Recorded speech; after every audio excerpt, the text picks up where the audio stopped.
Por que as pessoas começaram a gostar de Matheus Ângelo? Trabalhei muito, muita madrugada fazendo meme. O galado é multiuso, você usa em qualquer ocasião. Como é que se reconhece um dublê de rico? Você pode dizer assim, poxa, venci na vida? Eu vivo muito além do meu sonho. Vocês acham que sofrem preconceito? O comunicador, ele é um influenciador. Eu coloco a família toda para fazer. É a flexibilidade de fazer de onde você estiver. Você já passou por algum vexame? Já chegou a namorar com alguma fã? Já namorei com fã, sim. Você gosta de política? Eu sou muito do povo, mas eu sou do povo como artista. Tem muito Totalmente. forte a fé na sua Totalmente. história? Que Deus me livre da maldade alheia, que Deus me livre de energia ruim. Boa tarde, uma alegria imensa receber os nossos convidados hoje para fazer o fechamento dessa terceira temporada do Sem Filtro com Micarla. E o meu primeiro entrevistado para a gente fechar, quer dizer, iniciar esse último programa da temporada, ficou bem famoso depois de popularizar gírias e também curiosidades sobre os natalenses. Eu estou falando do influenciador digital Matheus Ângelo, o todo natalense. Seja bem-vindo, Matheus, aqui ao nosso Sem Filtro. Muito bom estar com você aqui. Igualmente, estou muito feliz de estar aqui, Micarla. Boa tarde aos telespectadores. Vamos trocar uma ideia, bater um papo, né? Aí sobre... Matheus, você é novo ainda, você tem 30 anos de idade, mas você é um fenômeno na internet. Você começou, e o interessante é porque você começou de uma forma muito simples. Você começou só fazendo eco, só trazendo eco na internet, aquelas gírias que normalmente o natalense já falava, que tornava a gente diferenciado. Você lembra qual foi, assim, o seu primeiro vídeo? Você lembra o que foi que você falou? Dá para lembrar? Dá. O primeiro meme, né, que estourou lá em 2011, tinha 17 anos na época ainda, foi falando sobre a expressão galado, né?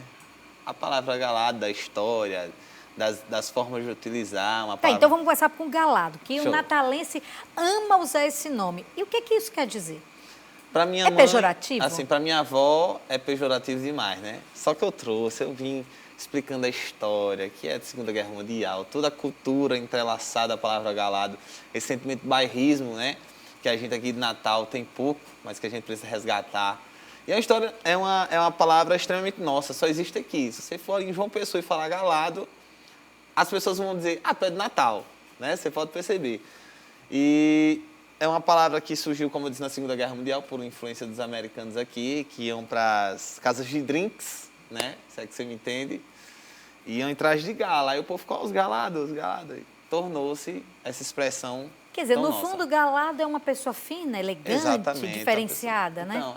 Então, Então, meu amigo, quando alguém te chamar de galado agora na rua, você já é um privilégio. imagina que é um privilégio, né? Privilégio, está sendo elogiado. Depende da entonação, né? Aí eu quero também saber a entonação. Então, modelos de xingar como galado ou modelos de se falar, né, de uma forma legal sobre como ser galado. Por exemplo, você chega assim pro cara e diz, irmão, esse homem é um galado mesmo. Eu estou elogiando. É muito importante prestar atenção. Mas eu falo, tu é um galado. Aí já vai começar uma briga, entendeu? Tem também só chamar, ei galado, vem cá, você tá só chamando a pessoa. O galado é multiuso, você usa em qualquer ocasião. O galado é multiuso, você usa em qualquer ocasião. Engraçado que esse é um termo que não tem o feminino, né? Galada, assim, não tem. Dá pra falar, mas assim, é mais o galado É estranho, mesmo. né? Estranho. É estranho. É mais o galado. Aí, além desse vocabulário totalmente natalense, totalmente potiguar, você entrou nisso com gírias e tal, mas o que foi que você acha que você pegou na internet? Por que as pessoas começaram a gostar de Matheus Ângelo? Eu acho que a identificação, porque paralelo ao todo natalense, eu também comecei a produzir vídeos, onde eu, no meu perfil pessoal, contava histórias de pessoas, histórias de dores, de traições, histórias de pessoas, os dublês de rico, fiz muita coisa sobre o dublê de rico, que é uma epidemia em Natal, né? Ah, tem dublê de rico aqui? Não sabia. Rapaz, é um negócio assim que teve mais que Covid, a epidemia. Teve mais que Covid. Teve mais casos que Covid. Como é que se reconhece um dublê de rico? O cabo que é assalariado aí, do nada você vê... Tem uns, vou falar um dos principais sintomas de dublê de rico. Tem gente em Natal comprando jet ski em grupo. Se junta 10 cabas, financia um jet ski, cada um dá uma parte da parcela, entendeu? Dá pra entender isso. Esse é o dublê de rico. Porque um pega, por exemplo, a segunda-feira é meu jet ski, aí posta a foto e diz, galera, meu jet ski aqui. Então isso já é um primeiro sintoma do dublê de rico natalense. Diversas outras coisas. Compra roupa falsificada, né, pra fingir que tá na peça. Tem vários aqui em Natal que fazem isso. A galera que está assistindo já está se identificando com certeza com alguns. Com alguns dublês de rico, né? Interessante, porque você entrou para a questão da internet e você entrou fazendo piada, fazendo esses memes. Aí, de repente, o todo natalense começou a ficar mais sério, começou a mostrar problemas da cidade. Você é uma pessoa que aparentemente gosta de política. Por que foi que começou a acontecer essa guinada aí com o Matheus Ângelo? Eu sempre fui um cara, tipo assim, desde da escola mesmo, sempre fui um cara muito político, mas eu nunca tive interesse de ser político, mas eu sempre gostei da política em si. Do tipo, você já era presidente de Grêmio, desses Eu assim? nunca cheguei a ser, mas eu sempre fui contra quem era. Eu sempre fui oposição, né? Sempre fui... E acabou que o todo natalense, as pessoas começavam a mandar as denúncias e várias situações. E foi realmente muito por esse lado também. O todo natalense começou como um veículo só de memes e depois passou a ser utilidade pública, passou a documento encontrado, era cachorro, era notícias sobre a cidade, oportunidade de emprego, aí entrou as publicidades. Então, acabou um veículo de entretenimento geral para o público de Natal, incluindo também muito viés político. E aí, nesse momento, você foi convidado para ser candidato, por exemplo? Os políticos começaram a te chamar, ei, vem cá me apoiar, ei, vem cá ser candidato aqui no meu partido. Teve isso? Já tive reuniões para ser candidato, tipo assim, e as propostas eram muito tentadoras, né? Sorte que na época eu tive maturidade de entender que eu cheguei, teve outras pessoas para me orientar, aí falaram que eu ia ser a famosa esteira, né? Queriam me colocar como esteira e tal. E acabou que... Esteira, para quem não sabe, é aquele candidato que sai só para ajudar aquele grande do partido. A pessoa entra e os seus votos são importantes para eleger aquele grandão, não é isso? Isso, exatamente. Mas é oferecido, né, céu e terra. E graças a Deus eu não fui e estou confortável hoje na posição que eu estou. Por eu exercer um protagonismo relativamente significativo nas redes sociais, muita gente acredita que é o caminho que eu devo seguir. Também eu não posso dizer que não vou ser, né? Eu nunca falo nunca. Hoje, no momento, não penso de forma alguma de seguir por esse caminho. Apesar de que hoje eu me envolvo, eu tenho amigos vereadores, amigos prefeitos espalhados. Que você ajudou de alguma forma na campanha? Assim, por exemplo, vou dar um exemplo. Um amigo meu vereador, eu ajudei de forma pessoal, fui para as caminhadas dele, estive com ele em vários momentos, mas mais uma retribuição à amizade, passei a conhecer vários políticos também, e não só o político, mas a pessoa, e criei vínculos de amizade com essas pessoas, e essas pessoas eu ajudei. E quando você lembra, assim, de onde você começou? Você foi um menino que teve uma origem humilde. Você veio da Zona Norte. Isso. Você veio de que bairro da Zona Norte? Eu sou lá do Gramoré. Você é do Gramoré. Aí quando você lembra aquele menino do Gramoré, aquele rapaz humilde e que de repente conseguiu conquistar tudo, conseguiu conquistar seu carro, sua casa, conseguiu ter dinheiro, tudo com a internet. Que filme que passa na sua cabeça? Carla, eu sempre digo assim, que eu vivo algo muito acima do meu sonho. Porque eu, enfim, estudei minha vida toda em colégio estadual, fui beneficiário do Bolsa Família, participei do projeto social do Oratório lá na Zona Norte, o Oratório Dom Bosco, que me ajudava.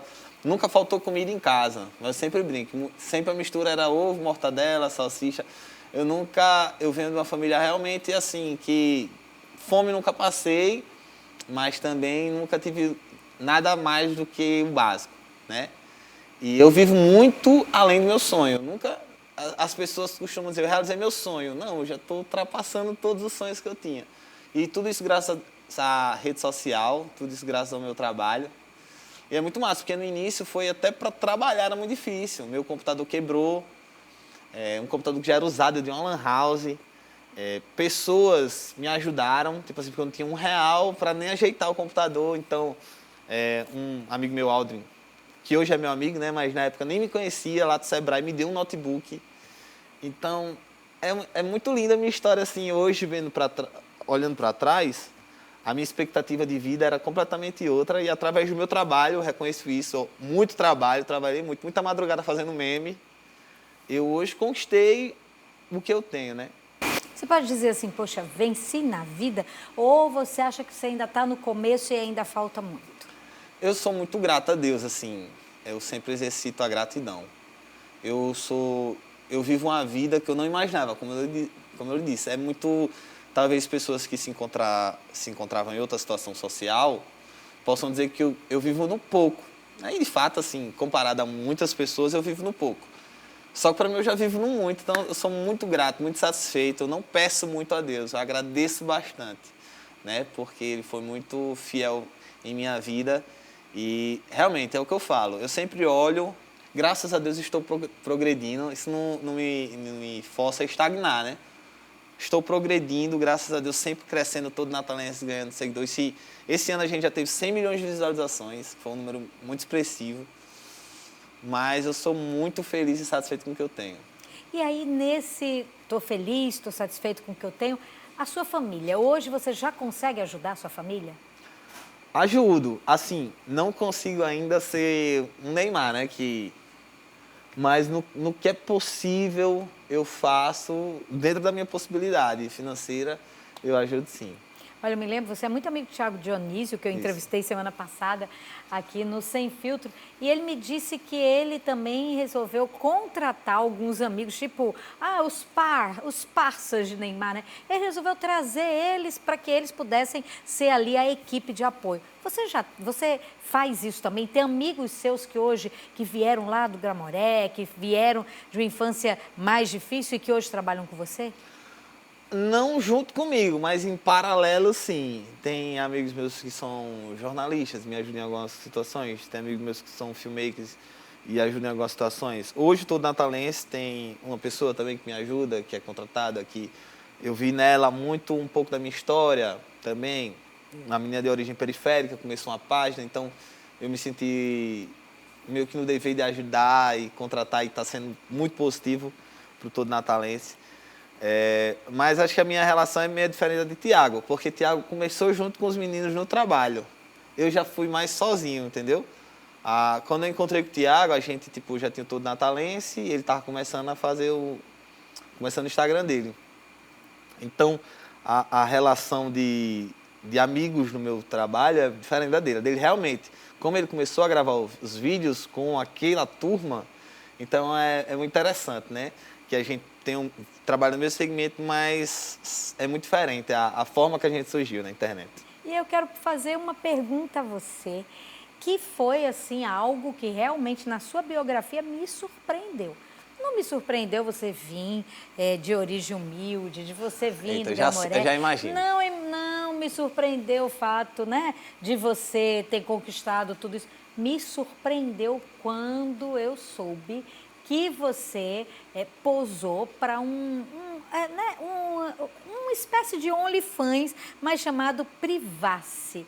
Ei, Matheus, tem foto muito comprometedora por lá? Muito comprometedora não, até é engraçado, porque o Privacy eu fiz para mostrar o meu corpo durante uma transformação que eu tive, que eu ia competir fisiculturismo há tempos atrás.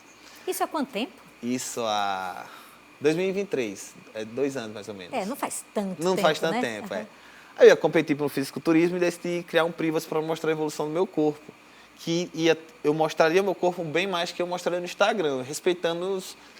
Só que a ideia seria justamente ser algo mais do esporte. Só que tomou um caminho que se tornou meio tóxico. os comentários, as mensagens, que eu já deveria ter imaginado isso, só que eu não esperava algo tão gigantesco. Foi que, assim, coisa de 2 meses eu cancelei. O pessoal queria ver, não o todo natalense, queria ver o natalense todo. Isso! Aí eu acho que frustrei alguns seguidores meus que esperavam mais, até desculpa meus seguidores. Aí eu parei com o Privacy. Até porque eu voltei para a igreja, né? Eu me reconciliei com Jesus, aí eu disse, não faz sentido, Não né? faz sentido. Agora, sabe outra coisa que me chamou a atenção? É que quem fazia os seus vídeos era a sua namorada, hoje sua esposa, a Carol. Como é que era isso? E ela não tem ciúme, nunca teve ciúme? Ela fala, não, deixa eu gravar aqui, isso aqui vai dar dinheiro, a gente vai poder comprar isso aqui mais e... Foi isso? Foi, mas é porque, justamente, inicialmente a ideia não era nem tanto... Porque eu não divulgava o Privacy como o cunho do Privacy real. Era tipo, na minha mente, eu ia conseguir trazer outro público para dentro. Sendo que deu totalmente errado. E o público esperava coisas muito sensuais. E não era a proposta que eu tinha feito, né? Teve até uma história muito boa recentemente. Uma amiga minha, Thalita, beijo Thalita, também é blogueira, chegou para mim e disse, Matheus, um amigo meu disse que tu tá enviando foto para ele. Eu disse, eu? É. Cadê as fotos? Ele tinha printado as fotos do Privacy e tinha mostrado para ela como se eu tivesse enviado para ele no privado. Eu disse, meu Deus, e se isso aí, esse cabo espalhou essa história para quantas pessoas? Então, até me arrependo assim, de ter criado o Privacy, porque eu imaginava ser outra coisa, consegui viabilizar de outra coisa, de outra forma, só que deu tudo errado. E aí, até hoje, as pessoas ainda lembram disso? Espero que não. Acabei... Matheus, lá eu vou pesquisar agora. Acabei de fazer as pessoas lembrarem Lá de vou novo. pesquisar o meu Privacy. Oh, meu Deus do céu. Agora, Matheus, você é casado com Carol. Tem algum plano, assim? Tem alguma coisa... Você é muito jovem, mas já viveu muitas coisas. Tem alguma coisa, assim, que ainda tem dentro do coração? Algo que você acha que ainda precisa acontecer na sua vida? Falta o Bruguelinho, o menino, né? Agora Falta o vim. baby. A gente estamos tentando aí, estamos numa missão forte tentando. Pra, se Deus quiser, esse ano ainda vem um menino aí. Estamos no projeto forte. Tá pensando mesmo em ser pai? Eu acho que já está, tipo assim, é aquilo que a gente tinha comentado antes em relação a profissional, a minha vida como um todo. Sou, graças a Deus, muito bem casado hoje. Vivo uma vida que eu gosto de viver. E eu acho que só o que falta ali é a concretização da família, né? Com filhos, se Deus quiser, eu vou conseguir. Que coisa boa.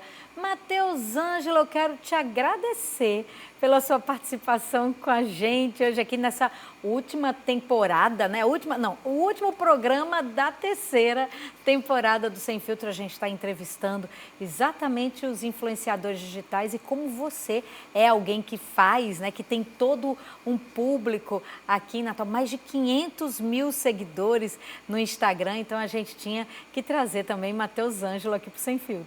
Eu que agradeço, Carla. Realmente é uma oportunidade de me verem um pouco sem filtro, né? Assuntos, acho que eu nunca falei sobre esses assuntos. Parabéns pela proposta do programa. E é isso aí. Sempre que precisar de mim, estou à disposição. Pode me chamar.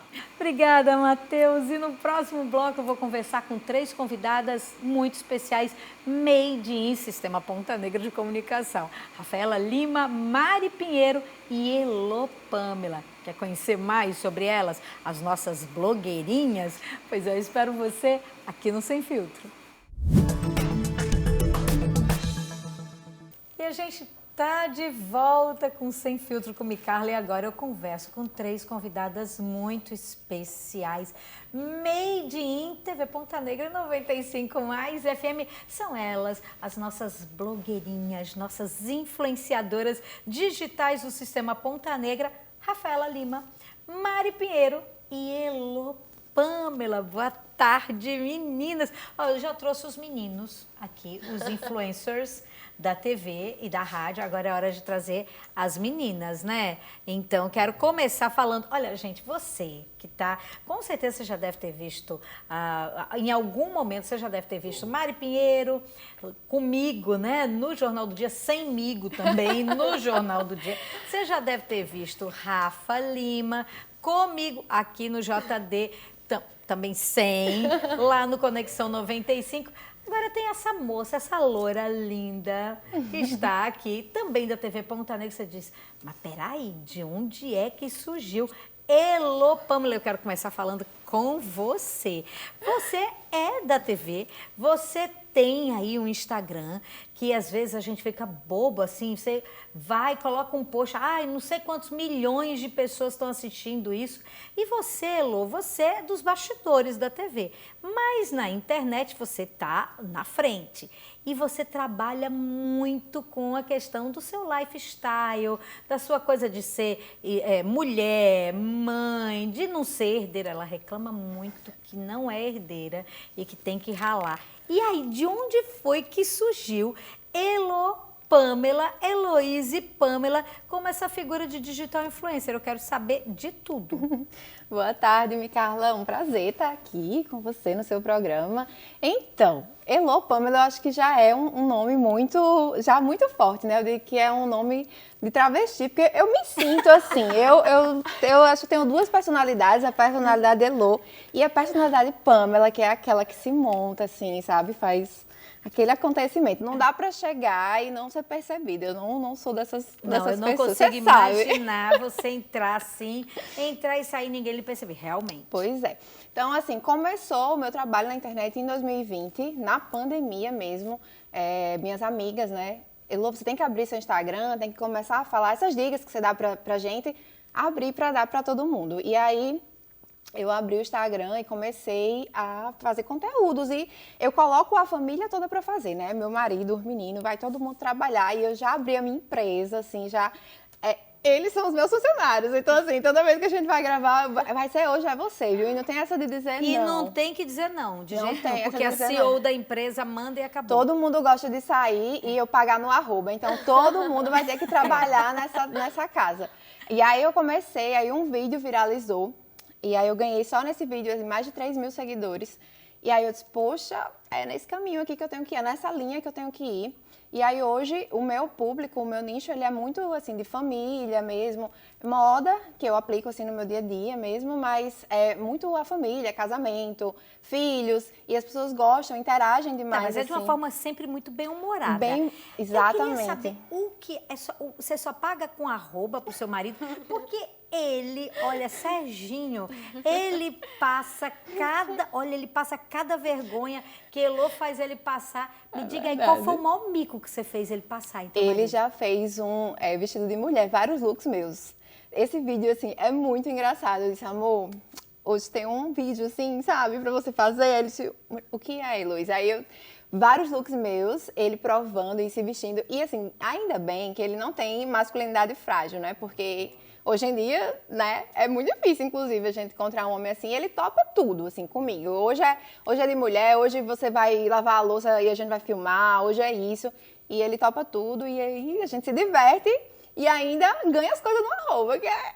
E ainda ganha as coisas no arroba. E ele ainda lava a louça. E ele ainda lava a louça. Agora, Rafa, você é apresentadora no Conexão 95, junto comigo, você tá lá comigo no Conexão. Todo dia você dá uma dica. Esses dias eu vi, inclusive, você dando dica de esponja. Gente, meninas, eu nunca vi aquilo. Olha, a esponja azul serve para isso, a esponja laranja serve para... Eu queria saber onde foi que ela decorou aquilo. Ela falou, quando terminou, o noivo dela manda para ela. Hoje eu quero ver você lavando com a esponja certa as panelas aqui de casa. Então assim, Rafa, boa tarde para você também.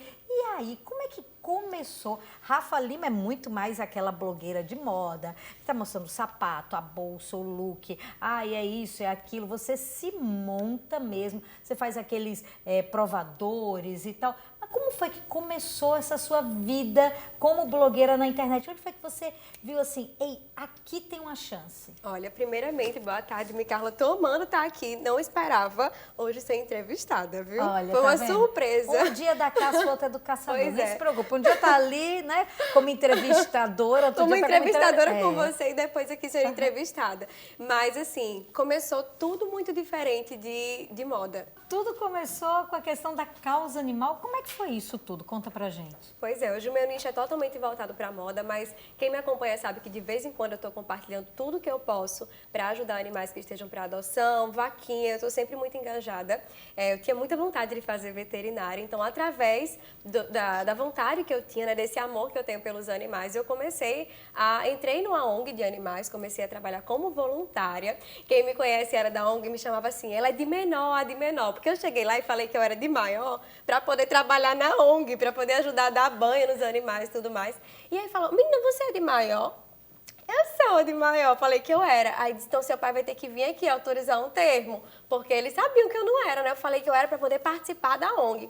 Aí meu pai foi lá, autorizou e eu comecei a trabalhar com o pessoal, com Drica, com o Henrique.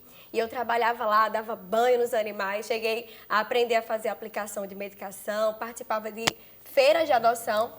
Foi um momento muito especial, só que assim, o lado jornalístico sempre esteve ali e vontade de comunicar. Então eu sempre gostei de trabalhar na parte de edição de vídeos, na parte de criar flyer, essa parte toda de editorial mesmo, né? Então esse era o meu papel na ONG. Eu fazia todos os banners de divulgação para o pessoal e aí continuei nessa área, até que chega a pandemia. E vinculado a isso, né, a esse amor pelos animais, eu sempre amei moda com minha mãe. Acho que foi uma das características que eu puxei dela. A gente gosta muito de criar looks, de ser criativa. A gente fala que a criatividade nasce da necessidade de muitas vezes você não ter alguma peça, mas você criar com o que você tem em casa. Gente, eu vou dizer uma coisa, é sério. Rafaela, ela vem todos os dias. Elô vem montada, né? Ela já falou. Mas Rafaela, primeiro, quando ela chega aqui, a primeira coisa que eu olho é para a cintura dela. Porque a cintura dela, de verdade, é mais ou menos assim. Então, normalmente, o cinto que ela usa dá a volta. Sabe aquele cinto que na minha cintura é no último, na dela dá a volta. E eu sempre falo, Rafa, como que você... Todos os dias ela se monta para vir trabalhar. É incrível. E você sempre teve esse gosto pela moda? Exato, eu sempre gostei, desde criança. Desde criança? Isso, e com a ascensão que eu acabei tendo de me posicionar, comecei a gravar vídeo na internet falando, gente, vamos ajudar na vaquinha desse cachorro, vamos para a feira de adoção. E eu morria de vergonha de gravar esses vídeos, apesar de ser uma criança muito extrovertida desde sempre. E aí, através disso, o pessoal começou a ver uma ascensão e, de onde é que são suas roupas? E esse seu cabelo, hein? Comecei a dar dicas lá de cabelo, de look também, agregando com tudo. Chegou um ponto que já... No meu ensino médio, eu comecei, de fato, trabalhar nesse meio de oferecer o meu trabalho para as lojas. Então, eu comecei com a loja de uma amiga minha, fazendo foto para ela, e continuei... O chamado provador? O chamado provador. Comecei na loja de Maíra, e aí a gente fazia as fotos e tudo mais. Eu realmente comecei na pandemia, no meu ensino médio, concluindo, estava de pandemia, e aí eu ia querer realmente fazer meus provadores e o meu dinheiro. Sou filha única, mas meus pais são muito jovens, então, assim... O fato deles terem conquistado tudo muito cedo, a gente até comentou sobre isso no programa hoje, o quanto os nossos pais, eles são espelho pra gente e influenciam. Então, meus pais são pessoas super jovens, batalhadoras, e eu comecei muito cedo. Não precisava, mas eu queria ter o meu. Sabe, meus pais têm o deles, mas eu quero conquistar o meu. Você tá com quantos anos, Rafa? 21. 21 anos. Por falar em gente jovem, eu vou logo falar com ela. Porque ela é a nossa caçulinha da TV Ponta Negra, da 95 Mais FM. Ela começou a trabalhar aqui, ela tinha 18 anos de idade, de uma forma bem diferente, porque Mari Pinheiro, ela estudava junto com Caliz, quer dizer, Caliz estudava e ela entrou na turma de Caliz na faculdade e ele chega às 11 horas da noite em casa, depois da faculdade, e diz para mim, mãe, acorda. Eu, você tem que conhecer uma menina que entrou na minha sala agora. Eu ainda brinquei com ele, falei, o que é, Caliz? Você apaixonou pela menina? O que é que foi? Não, mãe, não é isso. É porque a menina tem uma voz diferenciada, você tem que conhecer. Eu falei, tá bom, Caliz, amanhã você manda ela ir lá na TV. E aí foi assim, quando ela chegou, realmente, não tinha vaga, mas ela tinha uma voz tão linda que eu falei, Ó, não tem vaga, mas a gente acabou de arrumar a vaga agora. E assim, Mari Pinheiro veio parar na 95 Mais FM e depois na TV Ponta Negra. E hoje eu tenho a satisfação de dizer que ela é minha substituta no Jornal do Dia aos 20 anos de idade. Então, Mari, você também aqui, né? Você gosta das redes sociais. Eu sempre vejo você postando, sempre fazendo, né, aquelas caras lindas, igual a Elô, igual a Rafa, aquelas caras e bocas de vocês. Mas você hoje, você se considera uma digital influencer ou você é uma jornalista que está ali postando nas suas redes sociais? Eu vou fazer que nem quando eu entrei, né? Boa tarde, Micarla de Souza. Foi mais ou menos assim que ela acho que gostou mesmo, né? Micarla, boa tarde para você, para as meninas. Uma satisfação imensa. Já tive o prazer de entrevistá-la e agora recebi esse convite. Eu fiquei, confesso que assustada. Eu disse, meu Deus, a CEO entrevistando a gente, o que podemos esperar? Micarla, eu hoje me considero, sim, uma influenciadora, porque acredito que o jornalismo, ele se moldou de um jeito que hoje o jornalista, o comunicador, ele é um influenciador. Então eu tenho um extremo cuidado com o que eu posto nas minhas redes sociais. Você vê mais close e tudo mais. Eu tenho esse cuidado justamente por isso. Vem tanta gente que acompanha a gente no rádio, que acompanha na TV, e vai seguir também na rede social, aí olha assim e vê, nossa, mas a Mari está fazendo isso, então deve ser correto, né? Eu sempre vou muito por esse caminho aí, sempre fui mais séria, assim, mas depois do rádio e da TV Ponta Negra, claro, segui ainda mais. E hoje, com uma responsabilidade extra, que é ser sua substituta no Jornal do Dia. Então, eu já penso assim, meu Deus, Jornal do Dia, um dos principais jornais do estado, que a gente vai fazer? Tem que postar algo que esteja alinhado com a postura que eu adotei também na TV. Porque, assim, tem muita gente que pergunta, mas é um personagem feliz ou um personagem sério? Não é um personagem. Sou eu mesma. Não, isso que eu ia dizer, olha, a gente, a primeira vez que Mari veio falar comigo, e foi lá na sala VIP dos entrevistados, ela falou exatamente assim, bom dia, Micarla. O jeito dela, eu falei, essa menina, ela tá a entonação. Bom dia. Eu queria saber, você o tempo todo, qualquer hora que você fale com a gente, você fala, oi, tudo bom, Elô? Tudo bom, Rafael?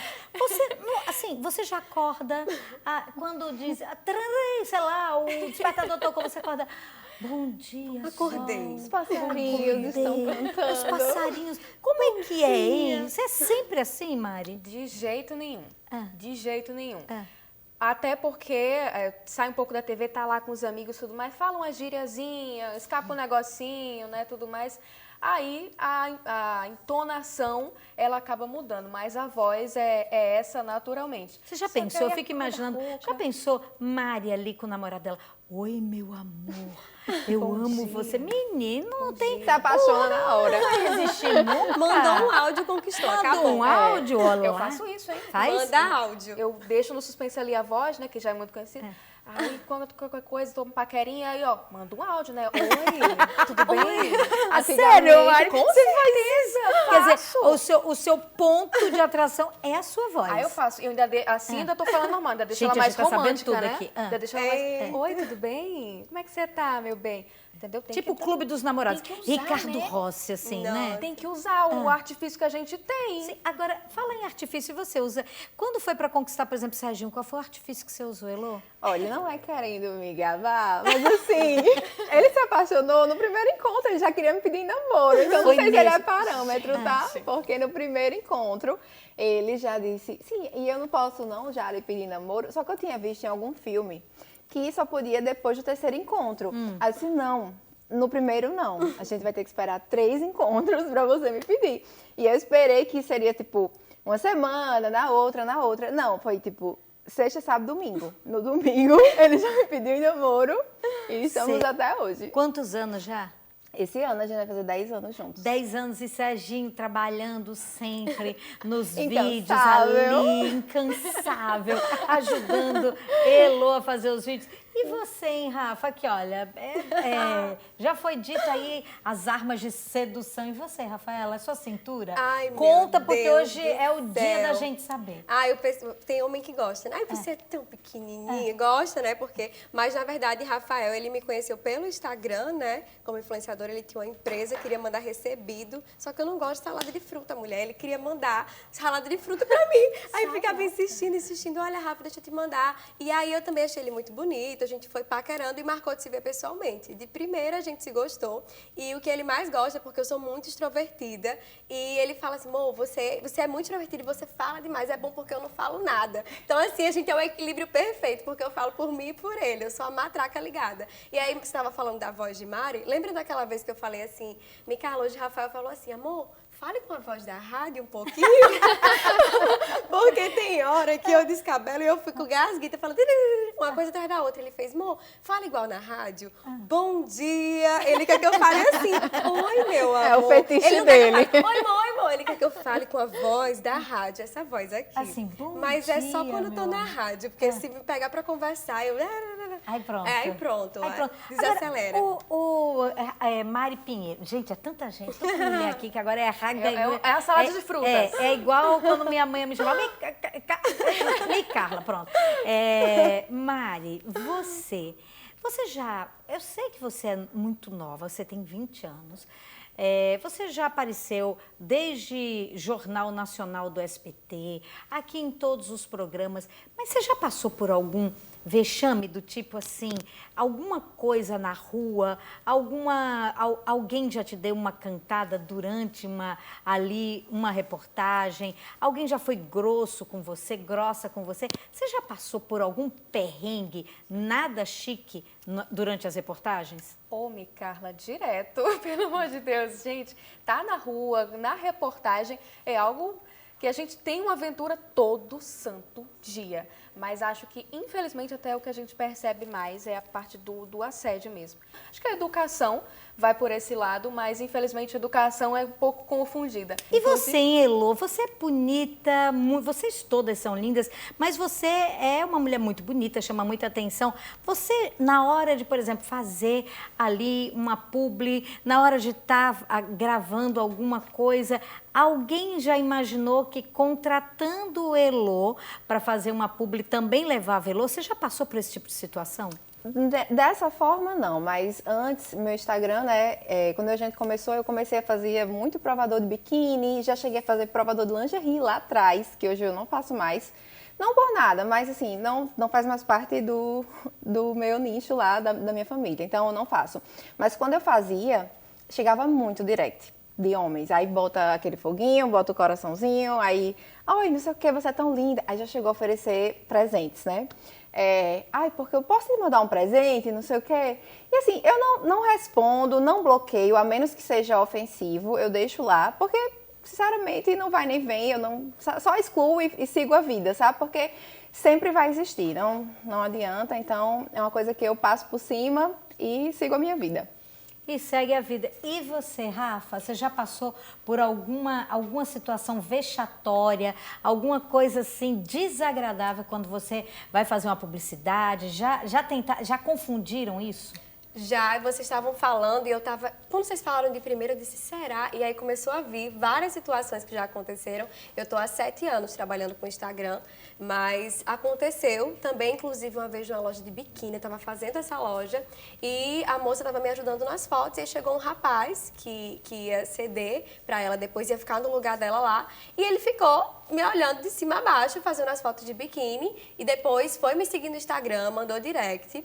Teve uma outra situação também que eu já estava com meu noivo na época e fui fazer uma loja e o dono de lá era um homem e simplesmente uma pessoa que dava para ser assim, meu avô, digamos assim, né? E eu me senti muito constrangida porque eu sempre me dei muito respeito, nunca dei esse tipo de liberdade da pessoa me chamar para jantar. Você imagina, você trabalha há 6 meses numa empresa contratada e você chega lá do nada e a pessoa fala assim, você sairia comigo se eu te chamasse para jantar? E eu fiquei assim, em choque. Sem eu não reação, sabia a gente o que fica. responder. Eu chamei meus pais assim, eu disse, eu vou continuar nesse lugar, porque como é que vai fazer eu chegar lá e ter recebido esse convite, né? Outra vez também saí de uma publicidade, e já era um rapaz mais jovem, quase na minha faixa etária, E também me veio o convite de sair para jantar. Então, esses lugares que eu passei por uma situação parecida, pode ser até um convite educado, mas você não deu aquela liberdade. E é isso que mais machuca. Você não ter aberto esse caminho e a pessoa ter se sentido no direito e confundir. Né? Confundirem. Olha, teve uma época, eu me lembro que Hebe Camargo falava muito sobre isso, sobre a confusão que as pessoas faziam com as mulheres do rádio. Porque, normalmente, o rádio era daquelas mulheres que dançavam, que cantavam, e que ela sofreu muito, ela, Dercy, sofreram muito. Vocês acham que hoje, nesse meio digital, aquela mulher, aquela blogueira, aquela digital influencer, vocês acham que sofrem preconceito ou não, Elô? Assim, depende, né? Tudo depende. Eu acho que hoje é uma profissão que está cada vez mais em alta, né? Eu acho que depois da pandemia também, assim, se fortificou muito essa questão do digital influencer.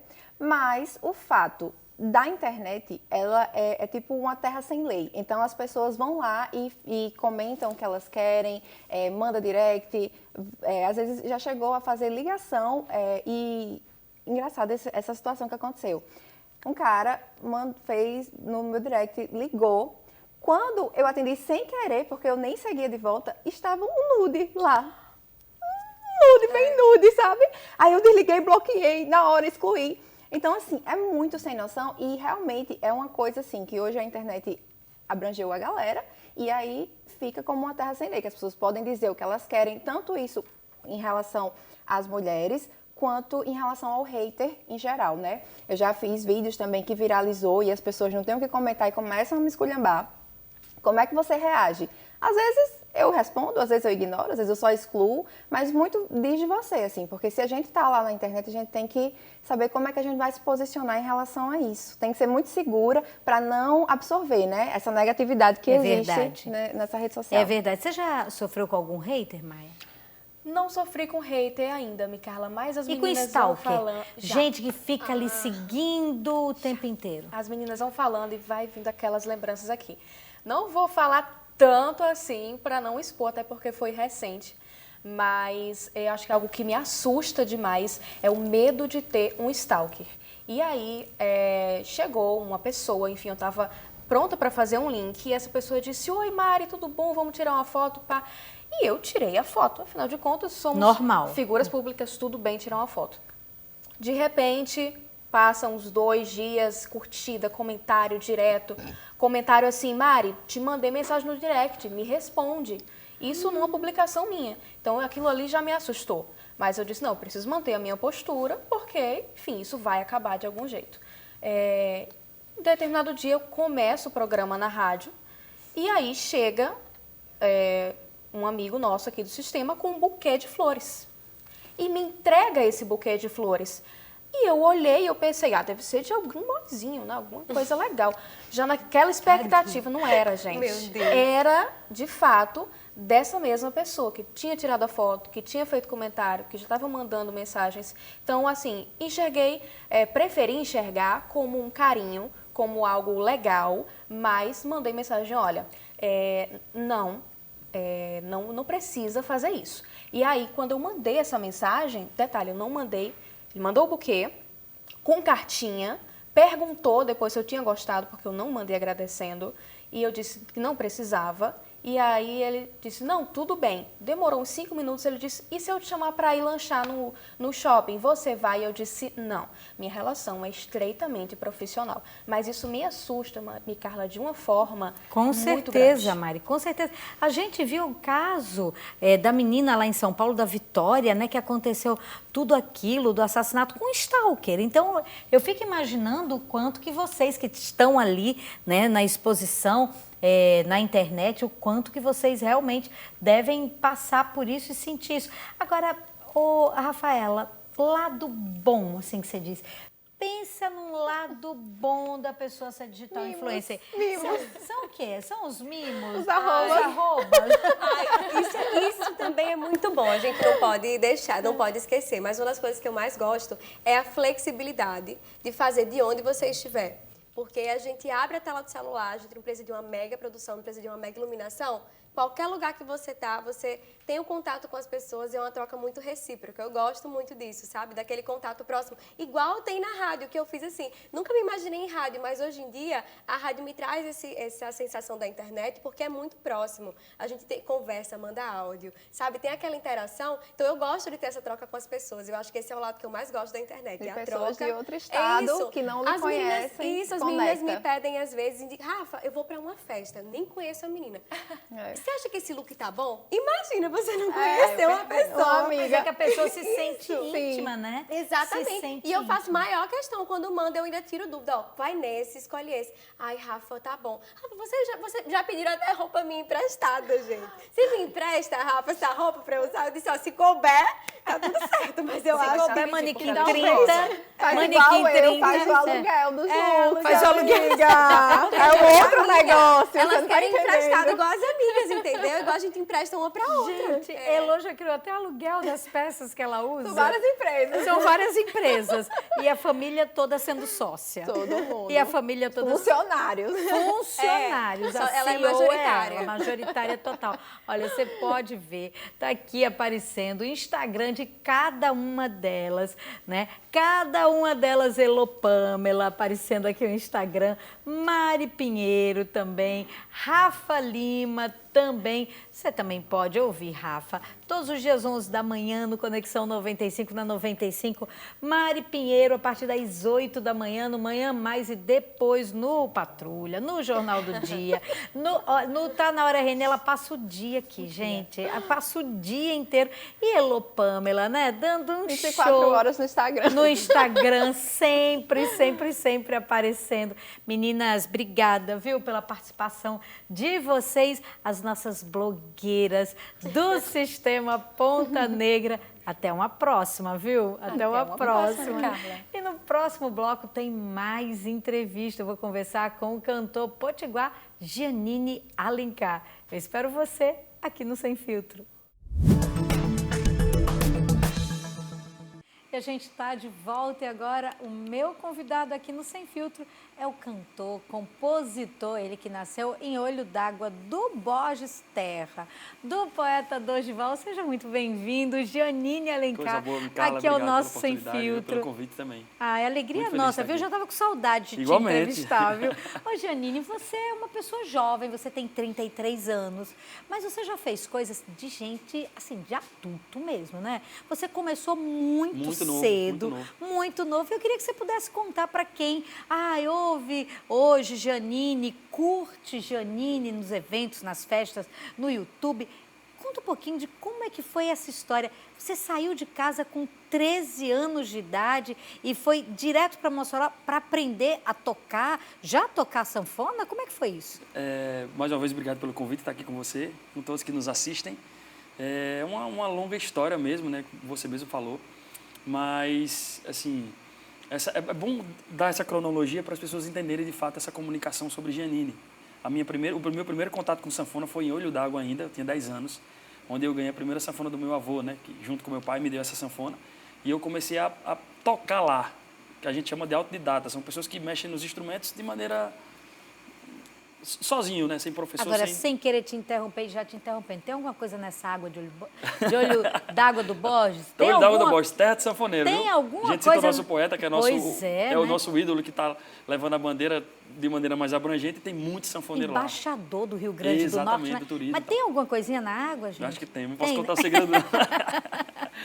E aí eu comecei lá em Olho d'Água aos 10 anos, mexendo na sanfona.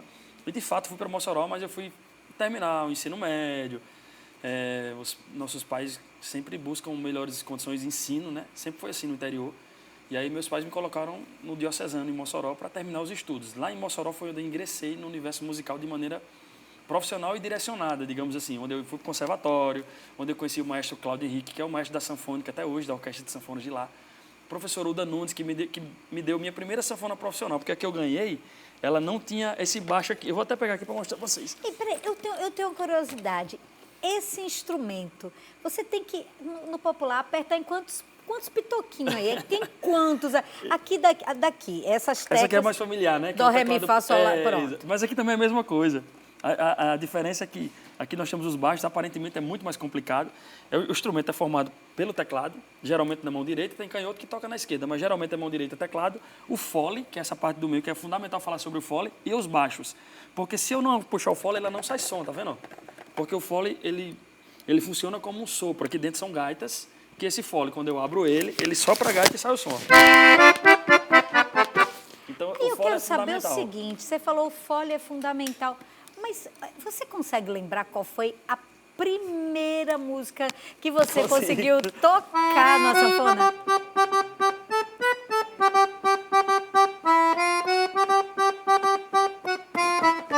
Essa foi a primeira. Lá em Olho d'Água, sozinho, né? Depois que eu cheguei na sanfona, que eu aprendi. O hino, Luiz Gonzaga com Asa hino. Branca. Essa eu já estava tendo aula com o Cláudio. E quando eu ganhei a sanfona do meu pai, ela não tinha o baixo. Ela era fechada com pensado aqui, uma madeira, porque se não tiver o baixo, o ar vaza, você não consegue tocar, né? Mas o cara tinha feito uma engenharia que ele fechou aqui justamente para não vazar o ar.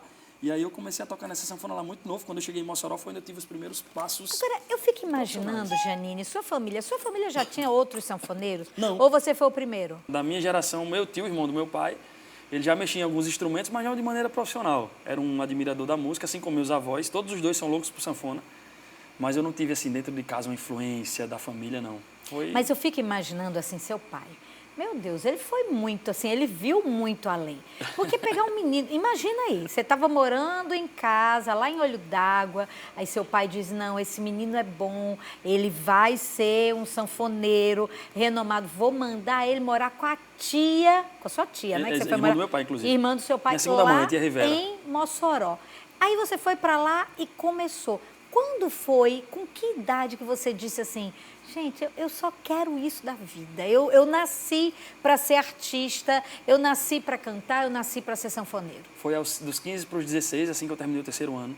Na época eu já recebia muita proposta para tocar em tipo aviões de forró, já recebi proposta para tocar em saia rodada, como sanfoneiro, né?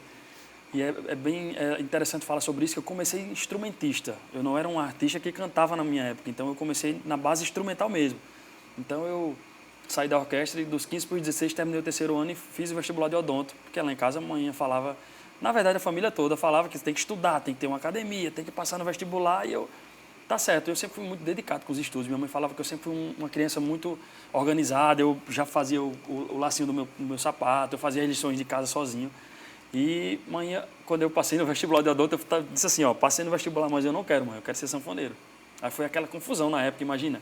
Ao invés de ficar manuseando, maninha, aquele motorzinho, eu quero outro motor. Meu maestro aqui. Cláudio falava assim, eu que nunca vou arrancar o dedo com o Janine. Aí eles, na época foi uma confusão, porque você sabe, né?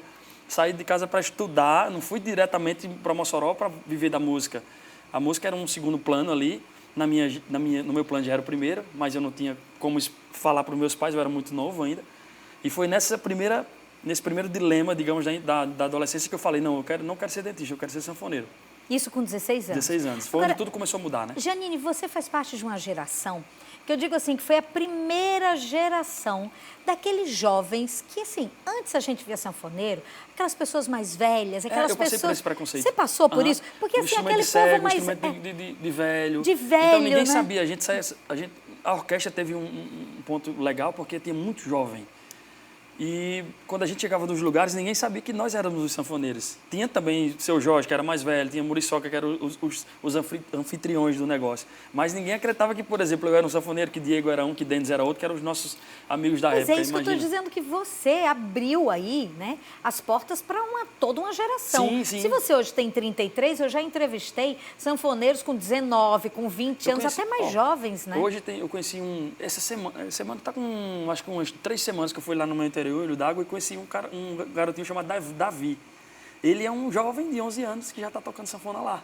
Então, eu sinto, sim, que teve esse novo caminho, porque os jovens da minha época era violão, você não via sanfona na escola. Então, na minha época de escola, por exemplo, eu terminava o intervalo, eu ficava debaixo da mangueira tocando sanfona.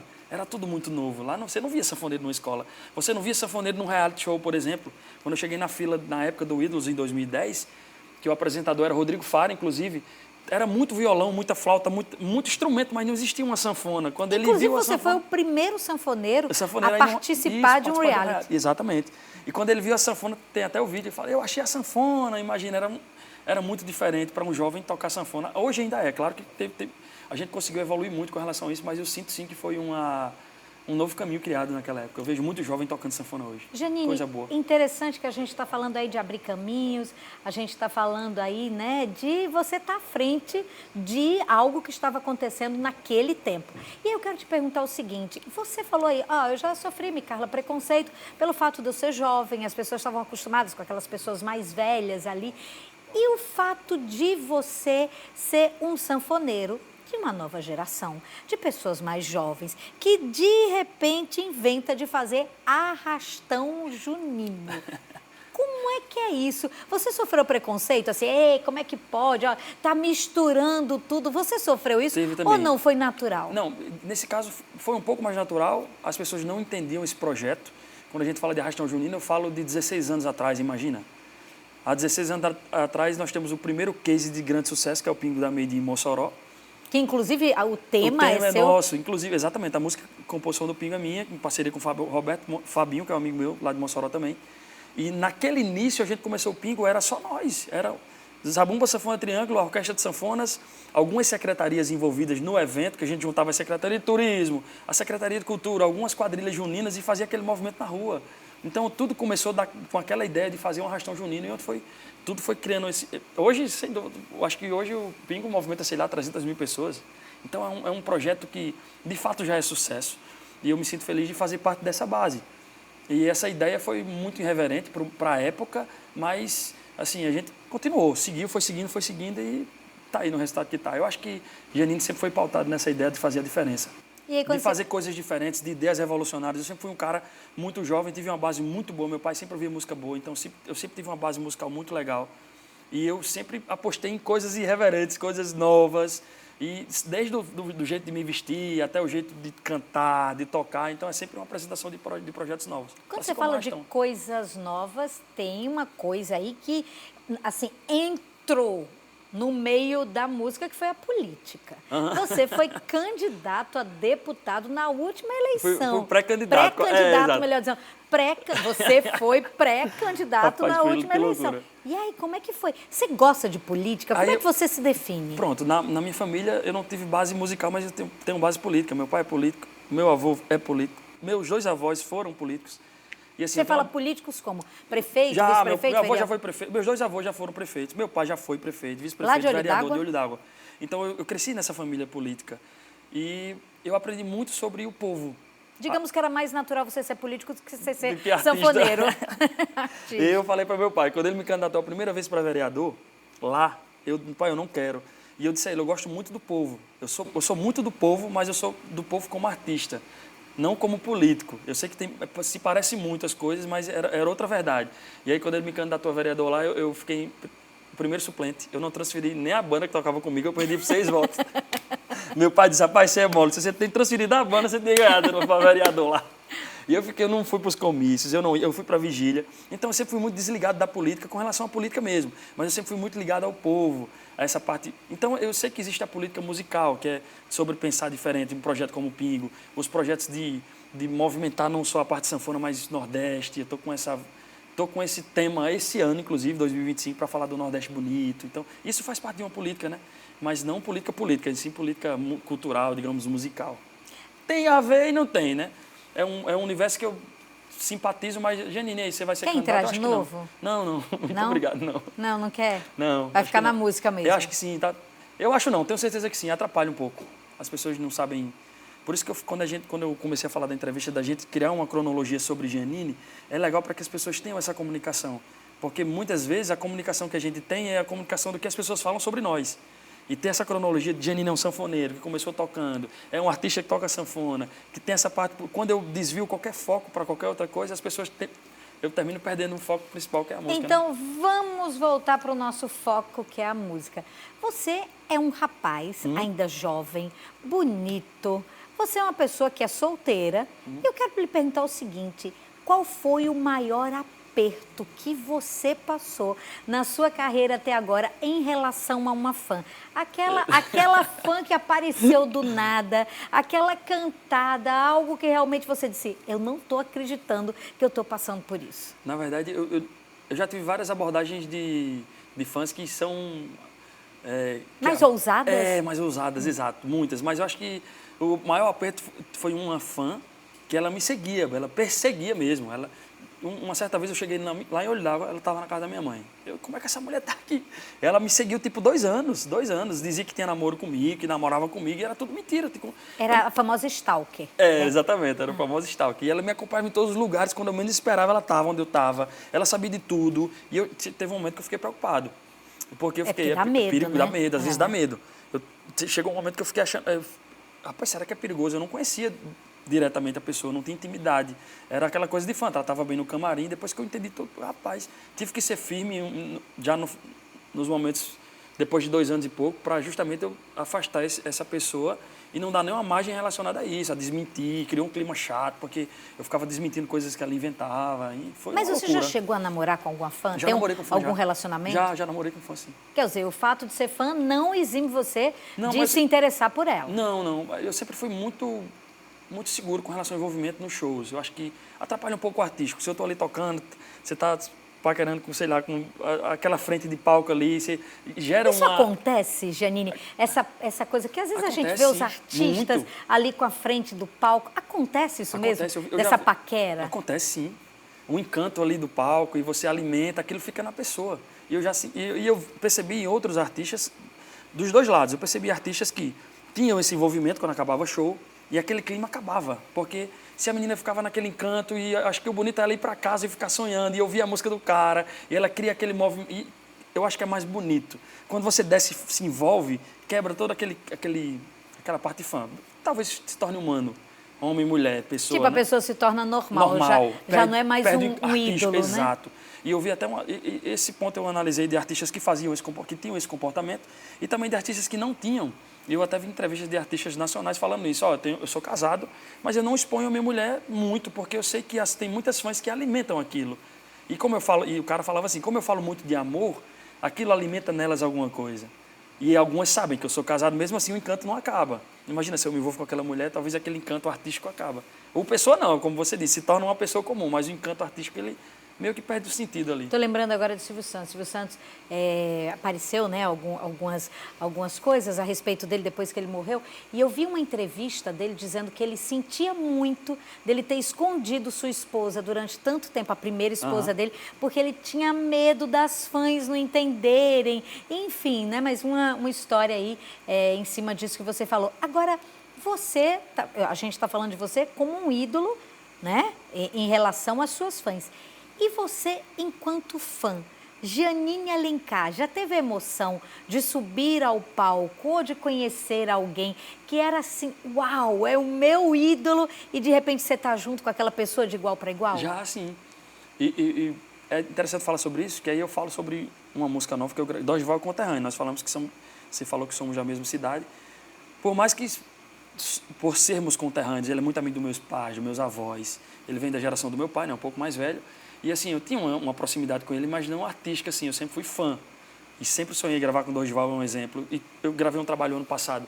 O meu DVD novo, eu gravei com todos os caras que praticamente eu era fãs. Eu gravei com o Zé, que eu era super fã. Hoje eu estava, essa semana, no aniversário de Zé na casa dele. Muito feliz, eu falei, cara... E eu disse isso pra ele. Como é bom você ser amigo do seu ídolo. De ter uma amizade, de ter... Porque... E analisar dessa forma é interessante, porque eu não consigo quebrar o encanto. Eu tenho uma proximidade, mas eu entendo o espaço que existe entre a admiração que eu tenho pelo cara. Mas do tipo, no dia, a primeira vez que você viu o Zezo, que você admirava, e ali, juntinho de você, qual foi assim, a sua primeira atitude? Aí eu sempre sou muito recatado, assim, sabe? Eu sou um cara muito discreto, não gosto de estar invadindo privacidade. E eu fui encostando devagarzinho, fui me aproximando, depois eu fui entendendo que ele gostava muito da forma que eu tocava, e a gente foi trocando ideias, até chegar o momento de convidar para o DVD, por exemplo, que eu fiquei surpreso quando eu convidei, ele aceitou de pronto, vou na hora, estou pronto, assim como o Dorival, como todos os outros que participaram. E aí, eu confesso que eu tive dois momentos como fãs mesmo, assim, de não ter proximidade. São 2 caras que eu já até recebi algumas perguntas relacionadas ao mesmo assunto. E, Janine, quem você é fã? E aí eu acho que essa parte ídolo artista tem muitos, né, que a gente admira, acompanha, como eu citei aqui. Mas eu acho que eu tenho fã que é aquela pessoa que você admira como pessoa. Que são dois. Um é um cantor gospel e outro é um cantor católico. Um é Padre Fábio de Mello e o outro é Thales Alberto. E eu tive a oportunidade de estar nos 2 shows deles, não tive proximidade. Mas ali, cara, eu vivi um momento fã. Thales Alberto foi fazer um show em Mossoró. Eu não saio de casa, assim, eu sou um artista muito tranquilo. Eu não bebo, eu não gosto de farra. Eu sou um cara totalmente sossegado. O artista genuíno a pessoa genuína é o inverso do profissional genuíno. O artista genuíno gosta de estar em festa, tocando sanfona, mas a pessoa genuína não, é mais quieta. E eu nunca saí de casa, assim, para ir para um show. Nesse período, em Mossoró, teve um show do Thales Alberto e eu fui. Cara, eu sentia, assim, uma magia incrível. Eu admirava o cara, Ele assim, é incrível, né? de longe. Eu me senti... Foi um dos momentos mais felizes da minha vida, assim como o Fábio de Mello também. Foi fazer um show numa cidade, porque era perto de Mossoró na época, no Ceará. Eu fui como fã. Eu estava no público, assim, caramba. E ali foi uma sensação, de fato, tipo, fã e ídolo. Você falou de 2 pessoas cristãs, um cristão católico e outro cristão evangélico. Você é uma pessoa muito ligada, assim, você é alguém que você pode dizer, gente, a minha vida, eu não consigo imaginar a minha vida sem Deus. Claro, você tem muito totalmente. forte a fé na sua história? Totalmente. Eu sempre fui pautado e em alguns momentos eu comecei a pensar como eu tive essa ligação. Porque eu me perguntava, meus pais me levavam na igreja, eu não tenho essa lembrança da infância, de como eu ia na igreja. Todos os domingos eu estou na igreja, onde eu estiver. Se eu tocar em qualquer cidade, só se eu não puder ir de fato, mas todos os domingos eu estou na igreja. E teve um momento que eu pensei, como é que eu tive essa ligação? E eu não consigo entender onde eu comecei com isso. Eu acho que já veio da base criança, assim. Eu sempre tive uma ligação muito forte com os movimentos da igreja, sempre tive uma ligação muito forte com os movimentos sociais, desde a época de Mossoró. Então, tive um crescimento muito grande em Mossoró, não só cultural, com as ideias dos arrastões, da questão da orquestra de sanfonas, mas um crescimento pessoal muito grande, os trabalhos que eu fazia no Wilson Rosado, na Casa de Apoio às Crianças com Câncer, enfim, todos esses trabalhos. Eu não gosto de evidenciar muito, eu sou aquele cara, como eu falei, às vezes eu exponho quando é necessário pedir uma ajuda, a gente sabe que mostrar serviço também incentiva pessoas a ajudarem também. Verdade. Mas eu faço muita coisa que ninguém sabe. É um jeito que eu tenho de agradecer a Deus pelo dom que Ele me dá de cantar, de poder ajudar pessoas. Mas eu sempre fui muito ligado. Essa parte da religião é muito forte para mim, muito. E foi Do por isso contato que com Deus. foi por isso que você resolveu cantar junto com o Padre Nunes, é isso? Também. Padre Nunes, assim, Conta um pouquinho da história dessa música. essa música foi uma resposta, porque a gente veio todo esse processo. E eu vinha numa crescente muito, muito grande, assim, muito boa, graças a Deus, até meados de 2018, 2019, começou a pandemia. A pandemia pra gente resetou tudo, né? Quem vivia do entretenimento, então a gente precisava diretamente do público. Então todas as áreas foram afetadas e a da gente foi muito mais. Então a gente saiu de 100 para 0. Eu tive que recomeçar a vida, foi onde tudo mudou para mim. A pandemia foi uma das melhores fases, claro, com todo o processo difícil que a gente enfrentou, mas para mim, como pessoa, eu tive uma evolução gigante, porque eu aprendi muita coisa. Em tudo aquilo do lockdown e tal, aquilo ali você acha que foi bom para você? Demais. Eu passei 6 meses entendendo quem de fato eu era. Eu até costumo falar que antes eu era uma sacola e o vento ia levando. Eu não tinha um direcionamento. Eu não sabia o que é que eu queria da minha arte, qual era o propósito que eu tinha de vida. Eu sabia que eu era artista. Que o único propósito que eu tinha na minha cabeça era eu faço a diferença na vida de alguém, cantando o que eu canto. Mas eu não tinha um objetivo muito claro.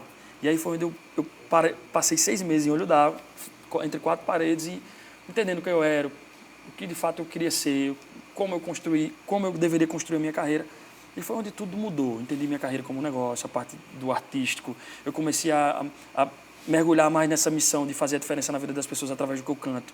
O que é que eu posso... Enfim, foi uma época de muito crescimento. Foi um turbilhão mesmo, turbilhão né? mesmo, diante de toda aquela sensação ruim, né? De estar parado, de não entender o que é que seria depois. Esse turbilhão de como a gente ia se virar, porque a gente recebia uma notícia que 3 meses está tudo normal, e 6 meses, e 1 ano, e 2 anos, e a gente sem saber o que fazer. E aí, quando eu voltei da pandemia, que eu comecei a dar esse start, eu pedi uma resposta para Deus. Deus me dá um direcionamento, e eu vinha também em meio a um turbilhão de informações, de situações dentro do meio profissional muito ruins, assim, de pessoas que dificultaram muitas coisas, de pessoas que... A gente passa por isso o tempo todo, né? A gente sabe disso. Principalmente no meio artístico, isso é o que mais Imagina, tem, tem né? muito ego, muita vaidade, É e eu verdade, preciso administrar essa minha cabeça também, porque eu sempre fui muito humano, artista humano, e eu sei que muitos artistas não são assim, às vezes, principalmente a rapaziada jovem hoje, né? A galera, hoje, talvez, o reconhecimento de hoje sei lá, seguidores no Instagram. Não existe propósito, né? Não existe. É um carro legal, sabe? Eu sei que tudo... A prosperidade, ela faz parte de um trabalho enfim, tudo isso faz parte. Mas esse não é o objetivo principal. E eu sempre tive isso como propósito, que não era isso. Eu falei, eu não quero fama, eu quero reconhecimento para dar visibilidade às ideias que eu tenho, seja de música e tal. E Deus me mandou essa música, que a música falava justamente isso. E é interessante que essa música ela veio pronta. Tava 1h30 da manhã, geralmente na minha casa tem uma poltrona assim do lado, ou fica a sanfona ou violão. E quando eu acordei, geralmente eu não acordo 1h30 da manhã, se eu for dormir, sei lá, 11 horas da noite, 1h30 eu estava dormindo, eu acordo, sei lá, 8 da manhã, 7. 1h30 eu acordei e já fui pegando o violão, já, que Deus me livre da maldade, a ler, desse jeito. Que Deus me livre. Assim eu peguei o celular e gravei o áudio. Eu não tive, geralmente como a gente escreve é o seguinte, você escreve geralmente uma melodia, uma letra, aí você muda uma letra, vê uma história, você vai adaptando, a música veio pronta. E aí que Deus me livre, gravei esse áudio, que Deus me livre da maldade alheia, que Deus me livre de energia ruim, que Deus me livre de quem torce contra, de quem pelas costas fala mal de mim. Aí eu gravei um vídeo no violão, só o violão, não aparecia nem meu rosto, aparecia um pouco da minha boca assim, o braço do violão e eu, que Deus me livre. Soltei esse vídeo no TikTok, nas redes sociais. No outro dia tinha 20 milhões. Uma página postou o áudio, tinha 20 milhões. Um dia não, com 3 dias. Eu, cara, lá você vai correr para gravar a música. Eu não tinha nem a música gravada. E você fez vídeo dessa música? Não, fez clipe? eu só fiz esse vídeo. Aí a música, aí eu falando com o pessoal da equipe, eu falei, a gente precisa gravar essa música. Aí eu corri para o estúdio, a gente gravou tipo em uma semana uma versão acústica, botei violão, sanfona, gravei, a gente correu, fui gravar um clipe lá em Monte das Gameleiras, que a gente queria um lugar alto. Eu falei, eu quero gravar no lugar mais alto que a gente tiver aqui. Aí a gente subiu numa pedra lá, o mais alto que eu... Nesse dia foi incrível, foi um final de tarde, eram umas 4h30 da tarde, começou a chover, e era o sol se pondo e a chuva chegando. Foi um negócio incrível, assim, era uma resposta. Uma resposta de Deus para você. Vamos dar uma olhadinha nesse clipe? Janine Alencar, que Deus me livre. Janine Alencar, olha, eu passaria o dia todo aqui a gente conversando, mas olha, que bom ter você, que bom saber que tem essa safra de jovens artistas que tem mais, quer dizer, que já sabem que é um dom de Deus, que isso a gente recebe do alto, entrega aqui do lado, mas principalmente ver um artista como você que sabe que a música, a fama, o poder, o dinheiro, no fundo, eles não são nada, porque o que vale mesmo é você ter um propósito de vida. Então, muito bom ter você aqui e saber que você faz parte dessa nova safra, né? De artistas que não querem só aparecer por aparecer. Então, muito obrigada por você ter aceito o nosso convite, Eu que agradeço também, se precisar de qualquer coisa, estamos às ordens. Qualquer movimentação que você pensar sobre o Janine, estou pronto e obrigado pela oportunidade de falar da música, da carreira e bater esse papo interessante, até para mostrar para as pessoas, né, que tem sim como... Eu deixo até uma mensagem para os artistas que busquem uma verdade além da fama, tá? O reconhecimento é muito interessante e essa oportunidade de falar para todos vocês que nos assistem que isso é uma missão, um propósito de vida, não só sobre a minha arte, que eu vivo nesse meio, mas cada um na sua profissão, que cada um descubra o seu propósito de vida, que a vida vale muito mais, a vida tem muito mais sentido, né? É verdade. Obrigado, meu amor. Que viu? coisa boa, que coisa boa. E olha, eu quero agradecer Janine, lógico, mas eu quero agradecer a você, a sua companhia. A gente está terminando agora a 3ª temporada do Sem Filtro com Micarla. Eu já te convido a acompanhar a partir da próxima semana o Chefe Potiguar com Manu Pessoa, que vai estrear aqui na TV Ponta Negra nesse horário do Sem Filtro. Para você um ótimo final de semana e até a próxima temporada. E fique agora Janine Alencar. Até mais. Se entrega sem saber pra quem, sofre sem saber por quê, corre, vai pros braços de alguém e depois liga pra dizer que quer voltar, quer me amar, mas nosso amor já era. Diz que quer voltar, quer me amar, nosso amor já era. Vai, Janine! Quem te quer só vai te usar, quem te quer não vai te amar como eu, assim como eu.